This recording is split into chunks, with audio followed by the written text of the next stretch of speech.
oseyo UDA ni UDA makwinyo ODM bende wacho ni UDA kwinyo ODM ni gidhi soko tiendgi kwege magintiere kod mbi kata kamano mana ne wase wacho e yo makare. Anno ka wadong gi thuolo matin kende. Ana mor kabisa gina kiso tuko. Owuoyo maber kendo wacho ni ok obitalo jo UDA. Jo UDA biro timo gikgi to gibe gitimo gikgi, which is very good. Kendo wacho maber ni kama UDA dhiye onge. So kiko bed gi problem.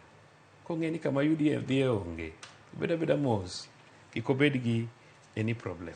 Awinjo kowacho ni ODM MPs ni noweyo. Wacho kama ber. And I also embraced Gladys. Wacho ni Gladys timo maber.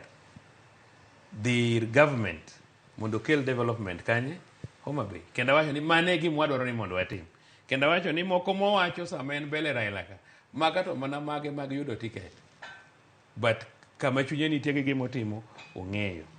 To mana kaka Gladys dhi e government offices. E kaka these other ODM MPs magi wacho no ringogi. Onge ng'ama oseringo. MPs go poko ringo ODM.